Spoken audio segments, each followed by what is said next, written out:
God, last day क्यों absent थे?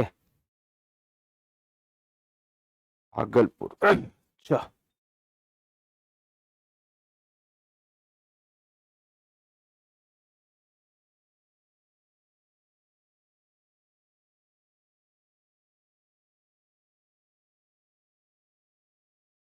ये मिल तो जाना चाहिए हर जगह। कोई भी क्वेश्चन बैंक ले लीजिए, कोई भी ले लीजिए, क्वेश्चन बैंक तो क्वेश्चन घटना चक्र नहीं, सिर्फ बीपीएससी स्पेशल। हाँ, एक स्पेशल आता है, ले लीजिए, ले लीजिए, कोई इशू नहीं।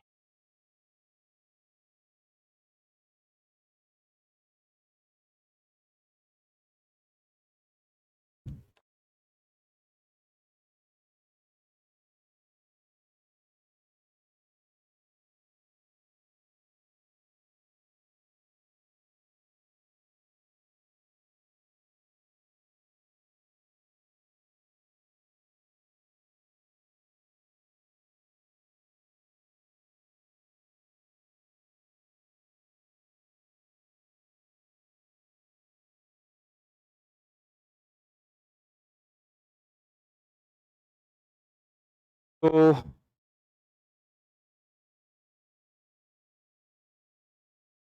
चलिए ध्यान दीजिए, मैंने ये सोचा है कि प्रत्येक दिन वैसे कुछ प्रश्नों का अभ्यास किया जाए जो पीछे बीपीएससी के द्वारा आयोजित परीक्षाओं में पूछा जा चुका है, और प्रत्येक प्रश्न से 3-4 और प्रश्न बनते हैं। एक क्वेश्चन पर बहुत सारे सब क्वेश्चंस होते हैं। अगर प्रीवियस पेपर को आप कमांड कर लेते हैं तो 1500 प्रश्न तो तैयार हो ही जाते हैं, नहीं? और हमें इसी प्रकार से तैयारी करनी है कि किसी टॉपिक से कितने प्रकार से और कैसे प्रश्न पूछे जाते हैं, नहीं? तो प्रत्येक दिन मैं कोई एक टॉपिक ले रहा हूं, 1 साल का। अब तक हम लोग लगता है 25-30 से ज्यादा कर चुके होंगे, और 25-30 गुना 4 यानी लगभग 100 क्वेश्चंस हमने कर लिए हैं। चलिए आज की शुरुआत करते हैं। पहला प्रश्न है, भारत में अभिनव भारत नामक एक गुप्त संगठन अंग्रेजों का मुकाबला करने के लिए किसने संगठित किया था? अभिनव भारत। देखिए,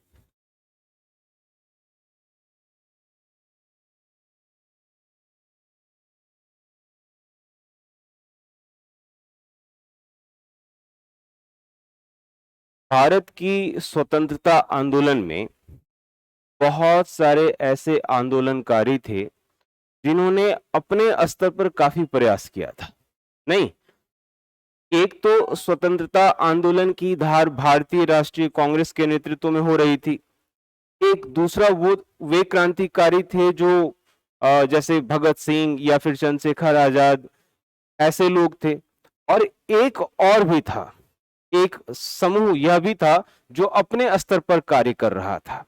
जैसे 1942 के भारत छोड़ो आंदोलन में जयप्रकाश नारायण को हजारीबाग जेल में डाला गया, और हजारीबाग जेल अपने कुछ साथियों के साथ हजारीबाग जेल से भागने में वो सफल हो पाए, और वो भागकर नेपाल पहुंच जाते हैं और वहां बनाते हैं आजाद दस्ता। क्या बनाते हैं?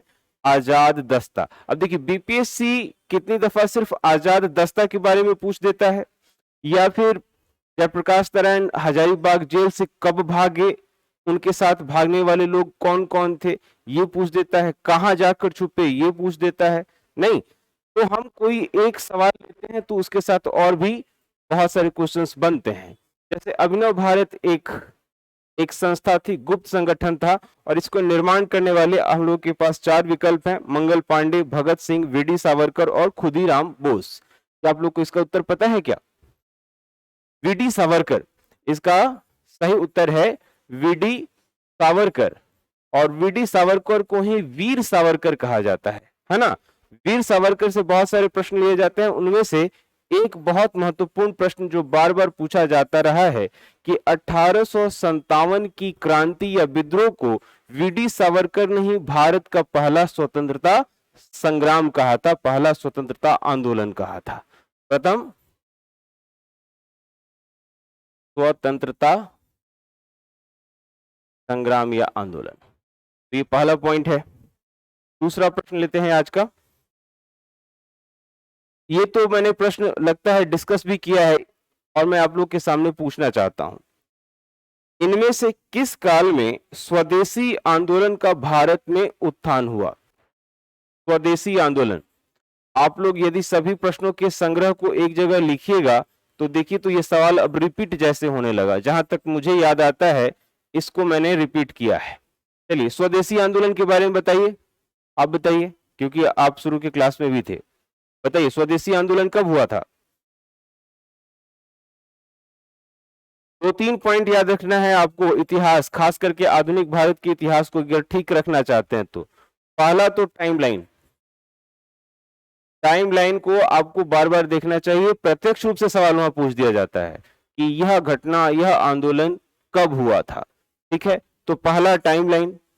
दूसरा, जितने भी गवर्नर जनरल हैं, जितने भी गवर्नर जनरल हैं या वाइसराय हैं, अगर कुछ महत्वपूर्ण घटना उनके समय में हुआ है तो उनकी सूची आपको याद करनी है, उनके नाम याद करने हैं। साथ ही साथ गवर्नर और वायसराय जो यहां पर है उनके समकालीन यदि ब्रिटिश के प्रधानमंत्री कोई हैं उस दौरान, तो आपके लिए वो सवाल है और पूछा जा सकता है।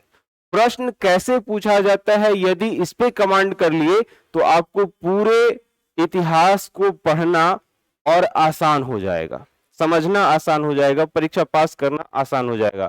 फिर मैंने तीसरा कहा था कि आपको आईएनसी का टाइमलाइन याद करना पड़ेगा कि आईएनसी की प्रमुख बैठकें कब कब हुई थी। बहुत सारे इसमें प्रमुख व्यक्ति इसमें जुड़े थे, जैसे 1885 का, 1905 का, 1907 का, 1909 का, 1915 का, 1916 का, 1921-22, फिर 23, फिर 29। ये जितने मैंने साल बताए वो सब किसी न किसी महत्वपूर्ण कारणों से हैं। नहीं तो वो टाइम लाइन, आईएनसी का टाइमलाइन। और चौथा मैंने कहा था कि जितने भी प्रमुख स्वतंत्रता सेनानी हैं, इसकी एक सूची है, बहुत ज्यादा नहीं है। बीपीएससी को आप देखिएगा तो एक सूची से ही प्रश्न पूछता है। जैसे बिहार से जितने भी महत्वपूर्ण स्वतंत्रता सेनानी रहे उनसे तो सवाल निश्चित ही रहेगा, यानी कि गेस जैसा। मैं आपके लिए यदि क्वेश्चन सेट करूं तो डॉक्टर राजेंद्र प्रसाद से एक सवाल जरूर रखूं, जयप्रकाश नारायण से एक सवाल जरूर रखूं, सहजानंद सरस्वती से एक सवाल जरूर रखूं, नहीं वीर कुंवर सिंह से एक सवाल रखूं। कितना आप एकदम स्पेसिफिक हो गया कि नहीं हो गया? तो चौथा जो मैं आपको पॉइंट कहता हूं कि स्वतंत्रता सेनानी, स्वतंत्रता सेनानी, यानी कि आपको इस चार को लेकर एक एक छोटी सी पतली सी किताब तैयार कीजिए, 5-10 पेज का जो छोटा सा किताब होता है, और इसमें सारे पॉइंट को डालिए और रिवीजन कीजिए। तो और देखिए डायरेक्ट वहां से कितने 8-10 सवाल, 12 सवाल कितने बन जाते हैं कि नहीं बन जाते हैं। पूरी किताब पढ़िएगा, ये एक अलग मामला है, लेकिन परीक्षा पास करना हमेशा से स्ट्रेटेजी का हिस्सा होता है। परीक्षा पास करना स्ट्रेटेजी का हिस्सा होता है, उस स्ट्रेटेजी को मजबूत कीजिए। स्वदेशी आंदोलन को लेकर मैं बताया था कि ये 1905 में हुआ था। अब ये 1905 किसके लिए प्रमुख है, बोलिए? टाइमलाइन तो आप, yes you are right, Bengal विभाजन। बंगाल विभाजन, और बंगाल विभाजन के फलस्वरूप क्या हुआ कि बंगाल के लोगों के अंदर ये भावना हो गई कि पहली दफा क्या हो रहा है, हमारे देश को तोड़ने की बात की जा रही है। इससे बचने के लिए, हिंदू मुस्लिम एकता को बढ़ावा देने के लिए रविन्द्रनाथ टैगोर जैसे लोगों के नेतृत्व में स्वदेशी आंदोलन आहूत किया गया। एक दूसरे के ऊपर आपस में कलाई में राखी बांधकर एकता दर्शाई गई। नहीं तो स्वदेशी आंदोलन कब हुआ था? 1905 में हुआ था, बंगाल विभाजन से हुआ था। यहां से बहुत सारे सवाल बनते हैं। पहला कि ये बंगाल विभाजन जो है वो किसके समय में हुआ था? क्या आप लोग बता सकते हैं बंगाल विभाजन किसके समय में हुआ था?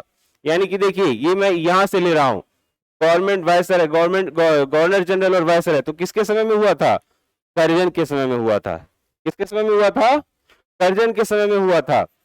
तो ये जो मैं हिंट्स आपको देता रहता हूं, आप एकदम ध्यान से इसे आत्मसात कीजिए, सवाल छूटेगा ही नहीं। स्वदेशी आंदोलन 1905 में बंगाल विभाजन के रूप में, इसमें बंगाल विभाजन के फलस्वरूप बनाया गया था। उसमें अंग्रेज अधिकारी कर्जन जिम्मेवार थे। स्वदेशी आंदोलन में भारतीय नेतृत्वकर्ताओं में रविन्द्रनाथ टैगोर प्रमुख व्यक्ति थे। चलिए अगला प्रश्न लेते हैं। लॉर्ड कर्जन, देखिए ये इस समय के वायसराय थे। ठीक है, अगला प्रश्न है, भारत की आजादी के समय, भारत की आजादी के समय ब्रिटेन में निम्नलिखित राजनीतिक पार्टियों में से कौन सी पार्टी सत्ता में थी? है ना, देखिए तो, यानी कि जो क्वेश्चंस के डायमेंशन है वो फिक्स है कि नहीं है। इसके पहले भी मैंने सवाल कहा कि कोई भी व्यक्ति, कोई भी ऐसा घटना जो भारत में हुआ तो उस दौरान ब्रिटेन का पीएम कौन है। यहां पे सवाल ये भी पूछ सकता है कि ब्रिटिश पीएम उस दौरान कौन थे, ब्रिटिश पीएम कौन थे। एक सवाल ये हो सकता है, आईएनसी चेयरमैन कौन थे, आईएनसी के अध्यक्ष कौन थे। भारतीय राष्ट्रीय कांग्रेस, भारतीय राष्ट्रीय कांग्रेस के उस समय यानी 1947 के समय कौन अध्यक्ष थे, ब्रिटिश पीएम कौन थे। फिर पूछ सकता है कि उस दौरान वायसराय कौन था। 1947 बोलिए। हाँ, उसके पहले फिर आपको यह पूछ सकता है, ब्रिटिश पीएम हो गया, आईएनसी चेयरमैन हो गया, वायसराय हो गया। चलिए, और हाँ, अब ये जो ब्रिटिश पीएम है इनकी पार्टी कौन है। देखिए तो, ये 4-5 कॉलम 1947 से बन गया कि नहीं बन गया? नहीं, तो इस सब पे काम करना है। बहरहाल जो प्रश्न पूछा कि राजनीतिक पार्टी कौन है, तो ये लेबर पार्टी है, लेबर पार्टी है। और उस समय जो प्रधानमंत्री थे वो कौन थे? क्लीमेंट एटली थे, क्लीमेंट एटली, क्लीमेंट एटली, क्लीमेंट एटली थे, क्लीमेंट एटली थे। अगला सवाल लेते हैं, ये कल ही के डिस्कशन से है, कल के डिस्कशन में आप लोग थे ना, आप थे। चलिए, सवाल मैं आपसे ले रहा हूं और मैं उम्मीद करता हूं जवाब आप दीजिएगा, ठीक है, और निराश नहीं करना है। भारत से अंग्रेजों के कदम उखाड़ने के लिए रेड शर्ट्स आंदोलन किसने आरंभ किया था? बोलिए। रेड शर्ट्स, लाल कुर्ती आंदोलन, ओहो, रेड शर्ट्स आंदोलन कल का निकालिए, कल के बारे में निकालिए। रेड शर्ट्स आंदोलन कोई बता सकता है क्या? रेड शर्ट्स आंदोलन, रेड शर्ट्स आंदोलन। चलिए, खान अब्दुल गफ्फार खान के बारे में मैंने बताया था कल या लास्ट डे के क्लास में, खान अब्दुल गफ्फार खान के बारे में क्वेश्चन तो डिस्कस हुआ था, वो तो मुझे याद आ रहा है। खान अब्दुल गफ्फार खान को सीमांत गांधी कहा जाता है। एक प्रश्न, भारत में असहयोग आंदोलन के दौरान, भारत में असहयोग आंदोलन के दौरान एक और आंदोलन चल रहा था, है ना, उस आंदोलन के नेता थे खान अब्दुल गफ्फार खान। उन्होंने भारत की स्वतंत्रता को धार देने के लिए एक रेड शर्ट्स आंदोलन चलाया, अपने जितने भी समर्थक थे उनको लाल कुर्ती पहनने को कहा, ठीक है। इन्हें सीमांत गांधी भी कहा जाता है। और और और इनके साथ एक और सूचना है कि ये भारत रत्न से सम्मानित किए गए प्रथम विदेशी हैं, ठीक है। तो रेड शर्ट्स आंदोलन, खान अब्दुल गफ्फार खान, खान अब्दुल गफ्फार खान मूलतः अफगानिस्तान के रहने वाले थे, मूलतः कहां के रहने वाले थे? अफगानिस्तान के रहने वाले थे। गांधीवादी विचारधारा को मानते थे, इसलिए इन्हें सीमांत गांधी कहा जाता है, फ्रंटियर गांधी या सीमांत गांधी कहा जाता है। इनसे एक सवाल ये भी पूछा जाता है कि ये प्रथम विदेशी थे, प्रथम विदेशी थे जिन्हें भारत रत्न मिला, प्रथम विदेशी भारत रत्न प्राप्त करता थे। रेड शर्ट्स आंदोलन, खान अब्दुल गफ्फार खान अफगानिस्तान के रहने वाले थे, इन्हें सीमांत गांधी कहा जाता है, प्रथम विदेशी भारत रत्न प्राप्त करता थे, है ना। भारत विभाजन के विरोधी थे, भारत विभाजन के विरोधी थे, भारत विभाजन के विरोधी थे। इतने सारे पॉइंट्स खान अब्दुल गफ्फार खान से बनते हैं।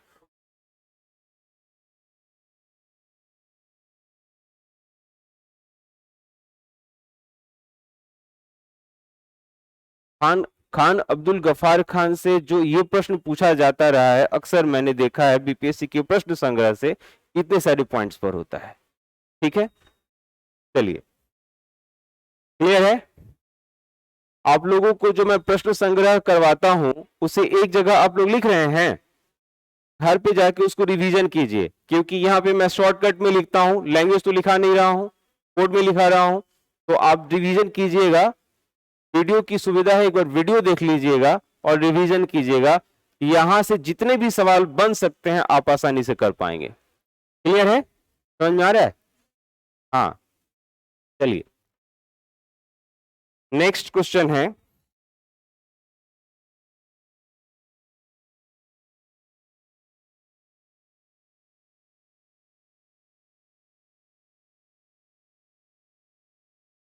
देखिए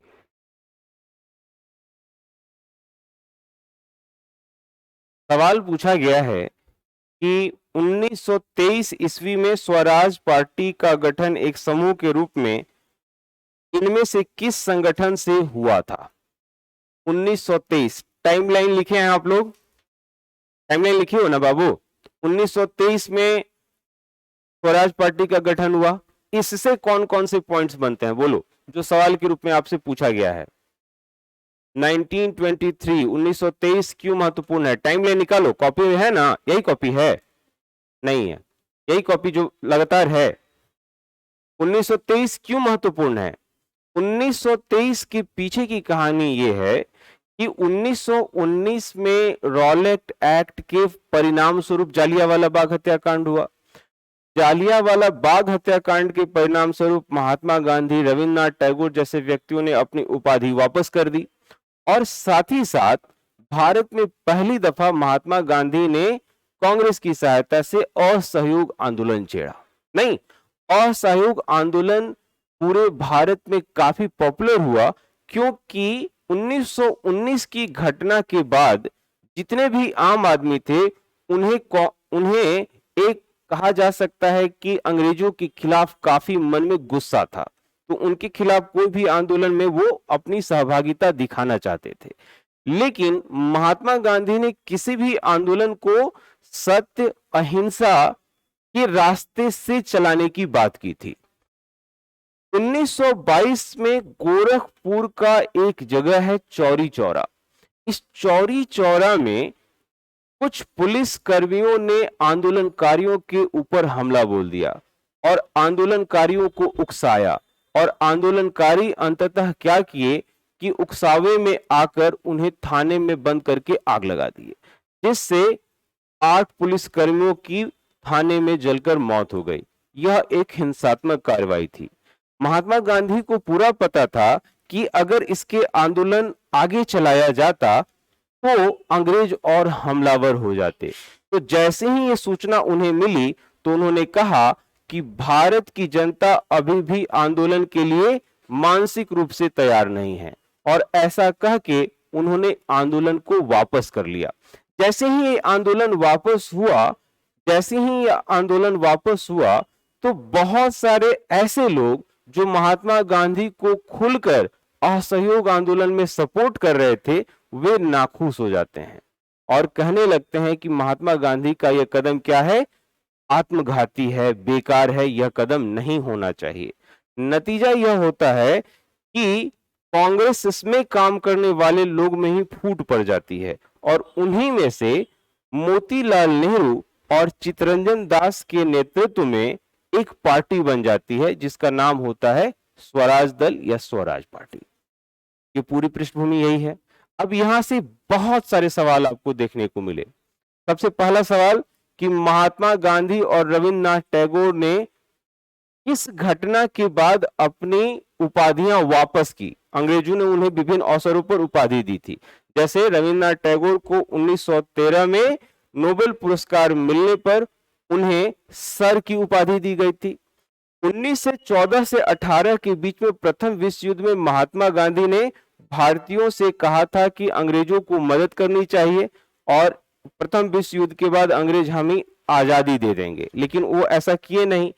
तो इस मदद करवाने की घोषणा करने के लिए महात्मा गांधी को अंग्रेजों ने कैसरे हिंद की उपाधि दी थी? नहीं, एक साल बीपीएससी में मैंने देखा कि इसी से 2 प्रश्न पूछ दिया। इसी से क्या कर दिया? 2 प्रश्न पूछ दिया। प्रश्न ये पूछा कि कैसरे हिंद की उपाधि कब महात्मा गांधी ने वापस की। फिर दूसरा प्रश्न पूछा कि रविन्द्रनाथ टैगोर ने 1919 के बाद कौन सी उपाधि वापस की। तो ये सारे तथ्य थे। यानी कि आप जब कोई एक तथ्य को पढ़िए तो उससे जुड़े हुए सवाल कैसे बनते हैं और उस सवाल से और कौन से सवाल बनते हैं जिसका हल हम दे सकते हैं, इसे भी जरूर पढ़िए। इससे क्या होगा? इससे आपका कम समय में पुख्ता तैयारी हो जाएगी। प्रतियोगी परीक्षा पास करने का यही तरीका होता है। तो मैंने 1923 लिखा और हमारे सामने जो प्रश्न ये बना था कि स्वराज पार्टी,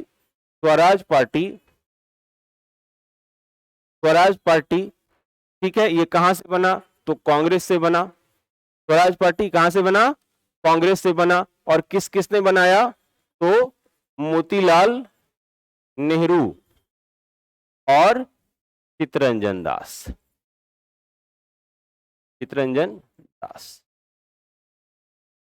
ठीक है, घर पे जाके आप लोग को पढ़ना में है, घर जाके पढ़िए आप लोग। नेक्स्ट उसके बाद से हम लोग फिर एक नोट्स पे चलेंगे। आज का आखिर सवाल है, सवाल ये है, देखिए अभी मैं आपको हिंट्स दे ही रहा था कि कोई ऐसा महत्वपूर्ण घटनाक्रम हो तो भारत के राष्ट्रीय कांग्रेस के अध्यक्ष के बारे में, वायसराय गवर्नर जनरल के बारे में, या फिर ब्रिटिश पीएम के बारे में सवाल पूछता है। एक सवाल मैं आपके सामने लेता हूं। राउंड टेबल कॉन्फ्रेंस हिंदी में लिखता है गोल कॉन्फ्रेंस, हिंदी में लिखता है गोलमेज सम्मेलन। ठीक है, गोलमेज सम्मेलन कितना हुआ था? एक ही गोलमेज सम्मेलन था, लेकिन वो 3 वर्षों में हुआ था, 3 चरण में हुआ था। ठीक है, तो तीनों चरण में, यानी कि ये कितने फेज में हुए थे? 3 चरण में हुए थे। और इस तीनों चरण के समय में ब्रिटिश पीएम कौन थे? ब्रिटिश पीएम थे James Ramsay MacDonald. James Ramsay MacDonald. ठीक है, और अगर पूछे कि यहां पे भारत में उस समय कौन वायसराय था, तो कौन था वायसराय? Lord Irwin. ये जो सेकेंड टेबल कॉन्फ्रेंस हुआ था उसमें सिर्फ महात्मा गांधी गए थे और कोई नहीं गया था। ठीक है, तो आज यहां तक ये वाला प्रश्न संग्रह यहां तक रहने देते हैं। अब हम लोग जो यूरोपियों का आगमन पढ़ रहे थे, उस यूरोपियों के आगमन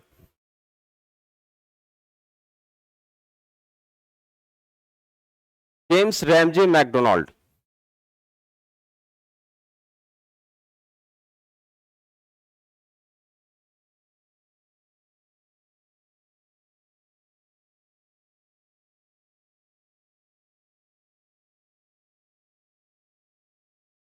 जेम्स रैमजे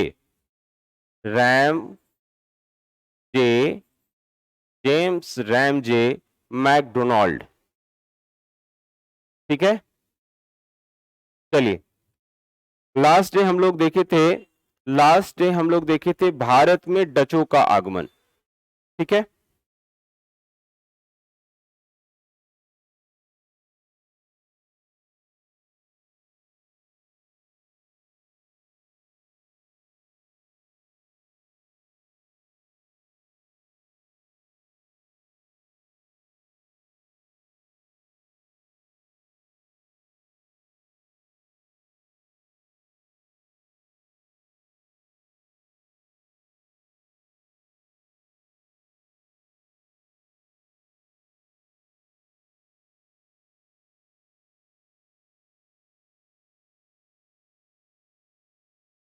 भारत में अंग्रेजों का आगमन।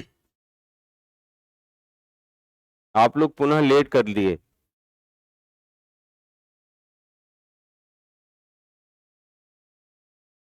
कल आप लोग क्वेश्चन के डिस्कशन को देखे थे चैनल पर?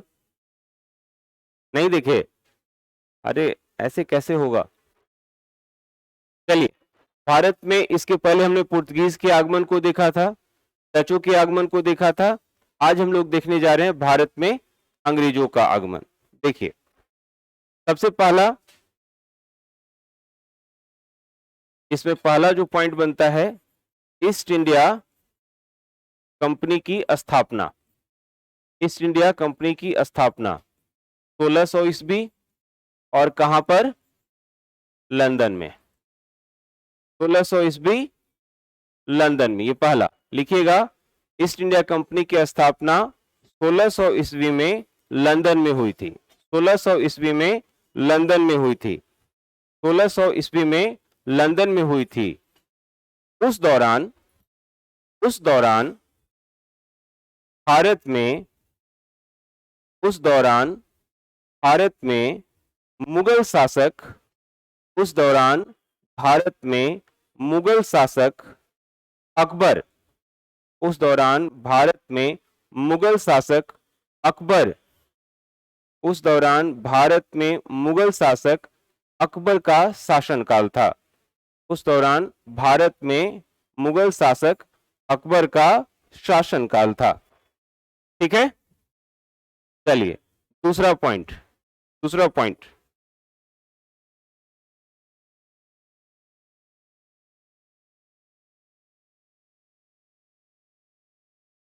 लिखिएगा।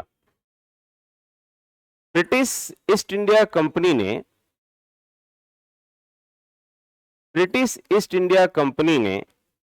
1608 ईस्वी में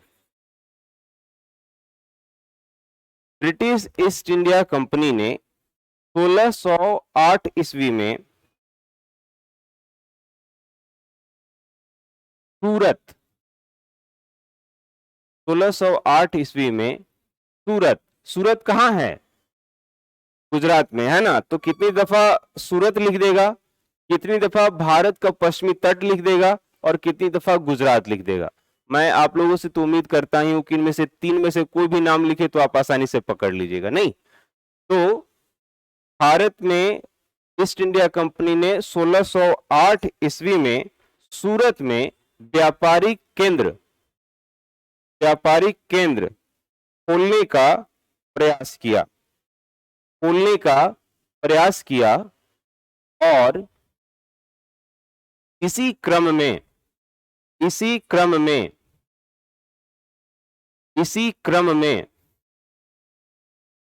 इंग्लैंड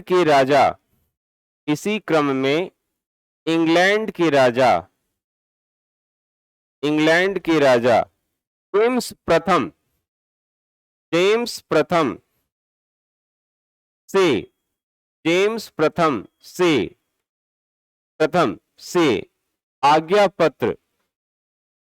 प्रथम से आज्ञा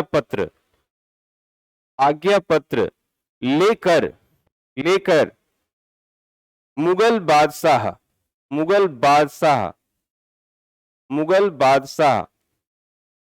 जहांगीर के दरबार में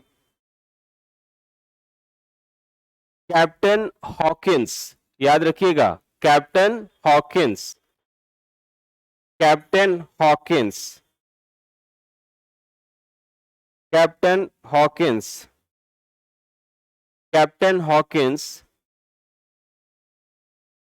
पहुंच, लास्ट लाइन क्या था, एक बार रिपीट कीजिएगा।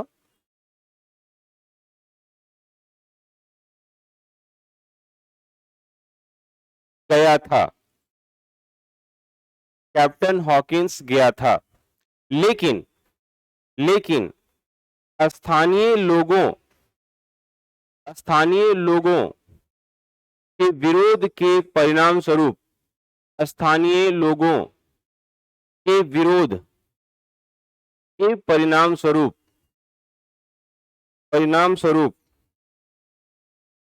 उसे आज्ञा नहीं मिली।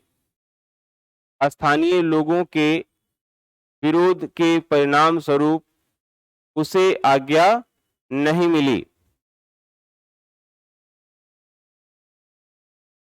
परंतु captain James Hawkins, captain James Hawkins की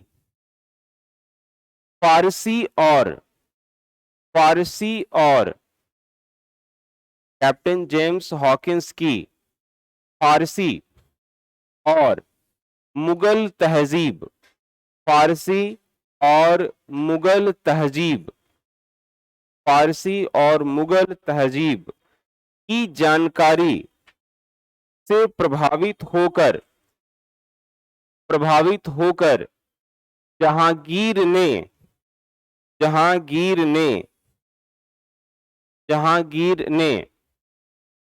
कैप्टन हॉकिंस को 400 मनसब तथा मनसब 400 मनसब तथा इंग्लिश खान की उपाधि प्रदान की, इंग्लिश खान की उपाधि प्रदान की। इंग्लिश खान की उपाधि प्रदान की। इंग्लिश इसलिए क्योंकि वो अंग्रेज था, खान इसलिए क्योंकि उसने क्या किया था, मुगल के तहजीब को और फारसी भाषा को काफी अच्छे से पढ़ा था, जाना था। यहां थोड़ा समझने वाली भी बात है, बड़ा इंटरेस्टिंग है। मनसब का मतलब होता है कि आप सामान्य रूप से जमीन से इसे समझिए कि उतने कुछ इलाकों में, जैसे छोटे छोटे कुछ जगह है जो उन्हें दिया गया, उतने इलाकों में उन्हें उसका इस्तेमाल करने का अधिकार दिया गया। ठीक है। हाँ, तो मैं ये कह रहा था कि हम लोग अपने आप को किसी प्रतियोगी परीक्षा के लिए तैयार करते हैं या नहीं करते हैं। अंग्रेज वाकई में सफल थे तो उनके पीछे उनकी योजना और उनकी मेहनत भी थी। आप सोच के देखिए कि कोई व्यक्ति ब्रिटेन में बैठा हुआ है, लंदन में बैठा हुआ है और वो फारसी भाषा पढ़ रहा है, कितना कठिन काम होगा। इंग्लैंड में फारसी भाषा को सीखना कितना कठिन काम होगा, मुगल के तहजीब को सीखना कितना कठिन काम होगा। और वो जब आया तो पूरी तैयारी के साथ आया और जहांगीर से मिला और उसे प्रभावित करने में कोई कसर नहीं छोड़ा। और मुगल इसी से काफी प्रभावित हो गए कि ये हमारे जैसा है, लेकिन उनके जैसा था नहीं, बस वो प्रतियोगी परीक्षा पास करने के लिहाज से तैयारी किया था। क्लियर है। चलिए अगला पॉइंट लिखिएगा, 1613 ईस्वी में जहांगीर ने एक फरमान जारी किया। 1613 ईस्वी में जहांगीर ने एक फरमान जारी किया। 1613 ईस्वी में जहांगीर ने एक फरमान जारी किया और अंग्रेजों को सूरत में थॉमस एल्डवर्थ, अंग्रेजों को सूरत में थॉमस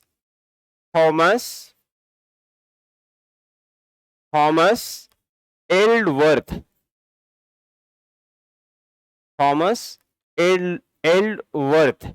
के अधीन, थॉमस एल्डवर्थ के अधीन एक व्यापारिक कोठी खोलने की इजाजत दी, एक व्यापारिक कोठी खोलने की इजाजत दी। एल्डवर्थ, थॉमस एल्डवर्थ के अधीन एक व्यापारिक कोठी खोलने की व्यापारिक कोठी खोलने की इजाजत दी। ठीक है, तो आज यहां तक रहने देते हैं और मैं आप